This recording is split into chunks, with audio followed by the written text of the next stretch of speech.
भारत माता की। 1981 में पीएम इंदिरा गांधी ने कुवैत की यात्रा की थी, लेकिन उसके 43 वर्षों के बाद कोई पीएम वहां पर नहीं गया। लेकिन कुवैत के अमीर के निमंत्रण पर पीएम मोदी 21 से 22 दिसंबर को कुवैत के दौरे पर गए और 43 वर्षों के बाद किसी पीएम की यह कुवैत यात्रा है। कुवैत में लगभग 10 लाख भारतीय मौजूद हैं और वहां पर अपना काम कर रहे हैं। अगर वहां बात करें तो लाइफस्टाइल थोड़ा अच्छा है, इकोनॉमी भी अच्छी है और एक रिफाइनरी ऑपरेटर को लगभग 3.5 लाख के आसपास का पैकेज मंथली मिल जाता है। और बात करें ऑफिस बॉय की तो मंथली 45,000 वो आराम से कमा लेता है। हमारे यहाँ इंडिया में 7 से 8 हज़ार भी मुश्किल से रो के देंगे। भारत और कुवैत के बीच प्राचीन समय से ही व्यापारिक संबंध रहे हैं। भारत और कुवैत के बीच समुद्री व्यापार प्राचीन काल से होता आया है। भारतीय मसाले, डायमंड, मोती और वस्त्र कुवैत के बाजारों में काफ़ी फेमस थे। इन दोनों देशों के बीच समुद्री मार्ग से सांस्कृतिक और वाणिज्यिक संपर्क रहे हैं। मोदी जी के दौरे से भारत और कुवैत ने अपने संबंधों को आगे बढ़ाया है। मैं आपको एक बहुत ही प्यारा सा नाम बताता हूँ कुवैती प्रधानमंत्री का, और सुनना आपको अच्छा लगेगा। उनका नाम है अहमद अब्दुल्ला अल अहमद अल सबा। ये है कुवैत के प्रधानमंत्री। और कुवैत का जो क्राउन प्रिंस है यानी कि युवराज, उनका नाम है सबा अल खालिद अल हमद अल मुबारक अल सबा। इनके साथ व्यापारिक बातचीत हुई है और समझौते पर साइन हुए हैं। इसमें रक्षा यानी कि डिफेंस, स्पोर्ट्स, कल्चरल, एनर्जी, औषधि, आईटी सेक्टर, हेल्थ और इंफ्रास्ट्रक्चर पर एमओयू साइन हुआ है। आप जानकर आश्चर्यचकित होंगे कि वहाँ अमीर भी है, क्राउन प्रिंस भी और प्रधानमंत्री भी है। मैं इनके बारे में बताता हूँ।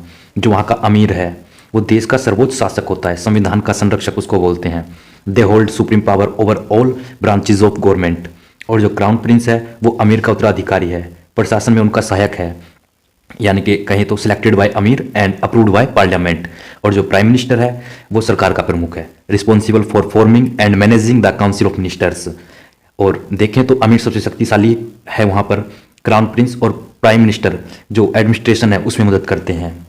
पीएम मोदी ने अपनी कुवैत यात्रा के दौरान शेखा एजे अल सबा से मुलाकात की, जिन्होंने कुवैत का सबसे पहला योग सेंटर दरातमा स्थापित किया है।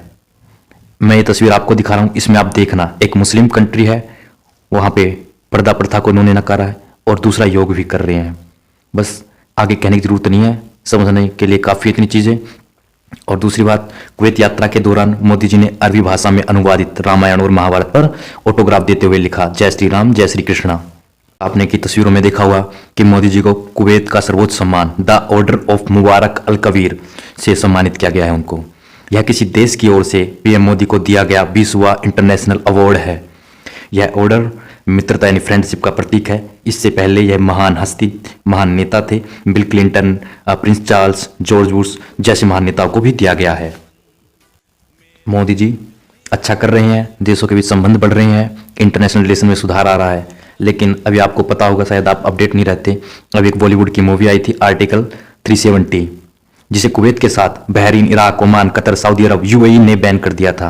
तो हमें ये भी बातें याद रखनी है, क्योंकि वहाँ कल्चरल एक्टिविटी बढ़ रही है। भारत और कुवैत के बीच सांस्कृतिक का आदान प्रदान हो रहा है। लेकिन संस्कृति में एक मूवी भी आती है, क्योंकि समाज का दर्पण ही एक मूवी होती है। एग्जाम पॉइंट ऑफ व्यू से मैं आपको बता देता हूँ कि वही कुवैत की जो कैपिटल है वो कुवैत सिटी है। वहाँ की करेंसी है कुवैती दिनार है, जो दुनिया की सबसे स्ट्रॉन्गेस्ट करेंसी मानी जाती है। और वहाँ की लैंग्वेज है अरबिक। और गवर्नमेंट जो है वो है कॉन्स्टिट्यूशनल मोनार्की, संवैधानिक राजतंत्र। और अमीर कुवैत का सर्वोच्च नेता होता है। और इकोनॉमी की बात करें तो वहाँ ऑयल जो है मेन सोर्स है। और कुवैत के पास दुनिया का छठा सबसे बड़ा तेल भंडार है। ये ओपेक का भी सदस्य है और इसकी सीमाएं इराक और सऊदी अरब से लगती है।